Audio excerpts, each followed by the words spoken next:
Regresso para mais um Hipertensão especial. Aqui vamos recuperar a entrevista realizada por Mónica Moreira aos Dream Theater, quando eles estiveram cá pela última vez. E já com a videoclipe para o novo Octavarium, aí fica Dream Theater. Hi, this is Mike Portnoy. And John Petrucci from Dream Theater. And you're watching Hypertension.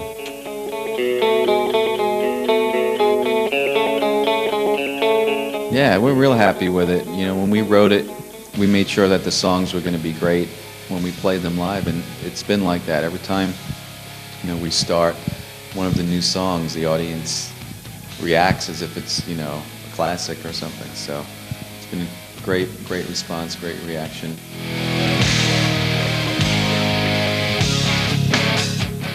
As far as the writing goes, there's a definite focused direction. 6 Degrees was very experimental. We kind of left the door open to all kinds of different directions for that album. But this album, there was a definite direction. We wanted it to be heavy from start to finish. We wanted the production to be more streamlined. So the creative process in that respect was very focused. As far as the recording goes, it was different from 6 Degrees and Scenes from Memory as well, because we actually wrote the album before entering the studio, whereas the last 2 albums were actually written and recorded simultaneously. So the recording process was different as well. You know, it's different when you're actually going into the studio with a finished, you know, sketch of music, and then basically once you enter the studio, you're just recording it best as possible. Whereas the last 2 albums, a lot of the recording really affected the writing, because a lot of the writing was done on tape, you know, or on the computer, and experimenting that way. So it was different. It was a conscious decision to make a real live sounding album, and the best way to get that was to write it before entering the studio.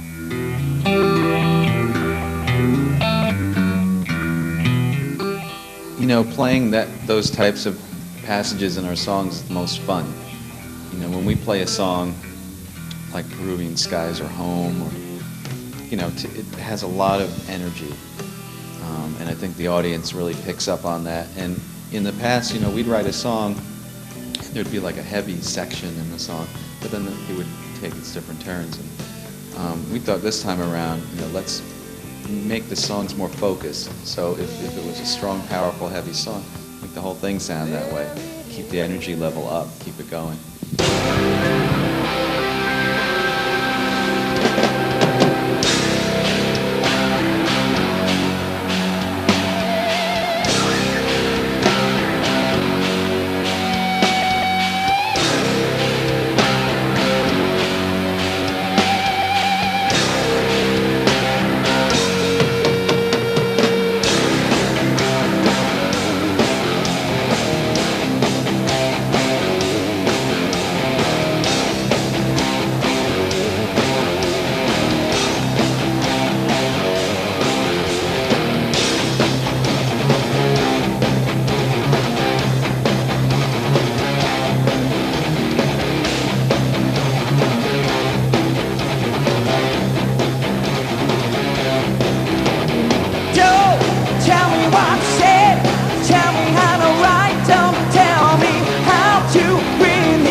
You're thinking too much. Where is your soul? You cannot touch the way I play, or tell me what to say. You're in the way of all that I believe in. Taking from the outside, feeling like The internet is a great thing for a band like us, but it's also an incredibly frustrating thing because, you know, it's nice to see what the fans are saying, but most of the time the people are just complaining, and it's very frustrating for us when we spend so much time trying to give and give and give, and yet all they do is pick out all the bad things and the complaining and stuff like that. So it's a big source of frustration sometimes. But it's a good thing too. I mean, a band like ours has completely grown as a result of the internet, because we can't rely on TV or radio or MTV or our record company to promote us. So, you know, something like the internet provides tour dates and information and, you know, links to other fans, and it's been a big vehicle for a band like ours to be able to grow at the rate that we have.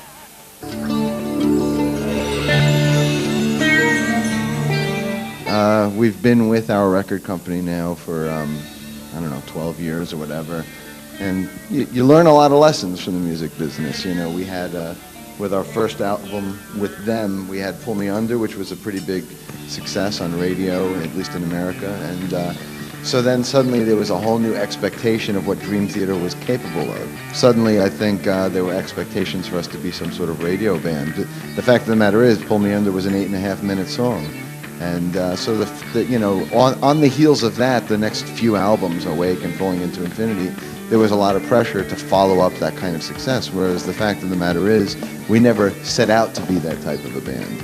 And finally, we had to draw the line before Scenes from Memory and say, look, let us make the records we want to make. And since then, we've been able to do that. We've been able to make albums filled with 10 and 12-minute songs, and a lot of the songs have had radio potential, but we can't count on that. We're not that type of a band. We don't write and record singles. We write and record albums.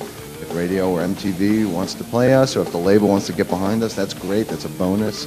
We're all totally, you know, hoping for that, but we don't write that way.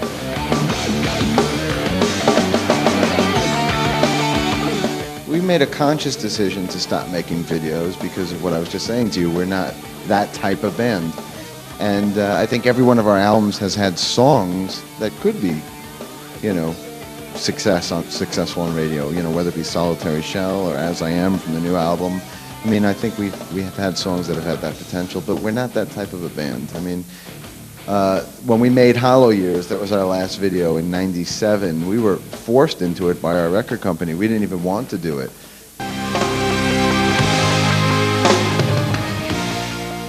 The beginning was the stage after when we released our first album, When Dream and Day Unite, and then we were on a label. We got off of that label.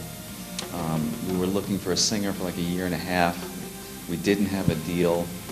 You know, the Gulf War was going on, and it was a really weird time. And there was a point where, you know, even though we had a lot of faith in ourselves, that we were thinking, man, are we ever gonna get signed? Are we ever gonna get back into the studio? And there were friends of ours that were getting signed to labels, and we were getting jealous and everything. So that was a hard. She doesn't recall yesterday.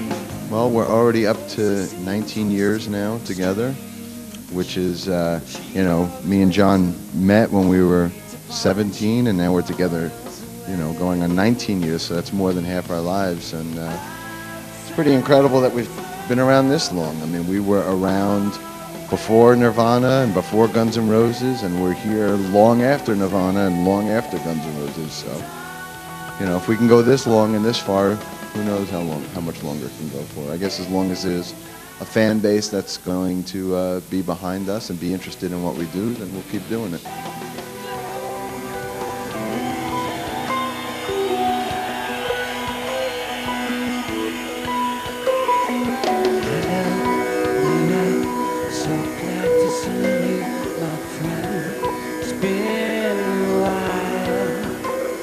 Searching for this begin to hear these winds shout tonight.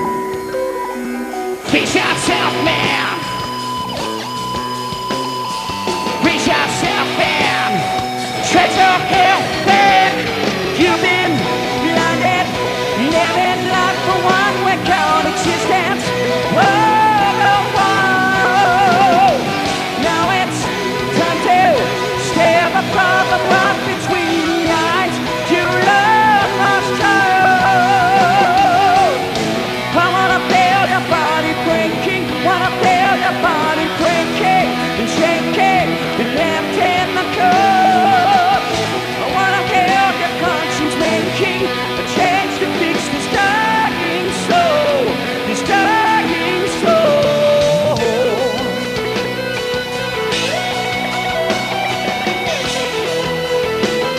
This dying soul.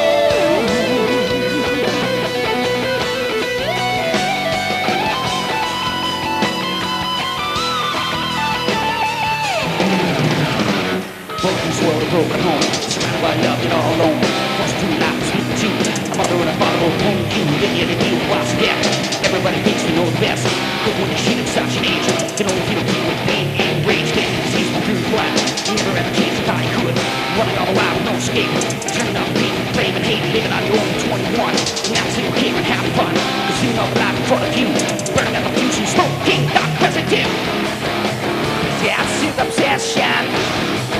Selfish childish schemes, avenged of resentments, passing on the blame.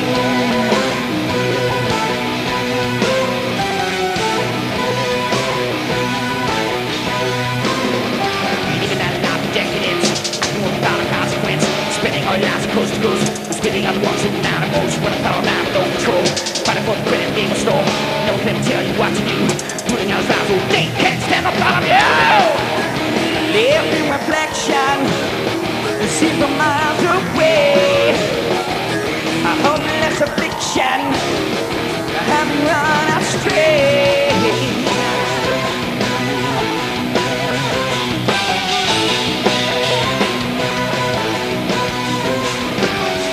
I wanna feel your body breaking, wanna feel your body breaking and shaking and left in the cold.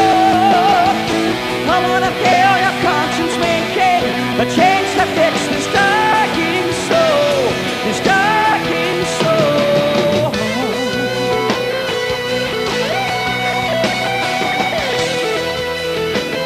This dying soul. Well, Train of Thought is the first time we've ever made 3 studio albums in a row with the same lineup. So this is obviously, through the history of the band, the most consistent lineup and the strongest, not only personally but musically. So I mean, this is definitely a very secure lineup. I think everybody's really happy with, you know, where we're at now. And you know, through these years, we've had many ups and downs, personnel changes and problems with our label and loss of creative control. And you know, I would say between the release of When Dreaming They Unite and Scenes from Memory, it was about a 10-year period where it was constant ups and downs, and every time we would take one step forward, we'd take 2 steps back. But since Scenes from a Memory and since Jordan has joined the band, it's been 5 years of very consistent uphill momentum, you know. We've had full creative control. We're making the albums we want to make. We're self-producing. You know, the shows get bigger and better. The audiences keep getting bigger. So the last 5 years has been a lot of very positive momentum. A pedido de muitos fãs dos Dream Theater, a recuperação do especial já realizado no Hipertensão. É tudo por hoje. Regressamos na próxima semana. Fica o conselho. Visitem o nosso site, blog, hipertensão.blogs.sap.pt. Muitas fotos interessantes de atuações que passaram pelo nosso país e não só. Na próxima semana regressamos com mais uma recuperação de peso. Hipertensão.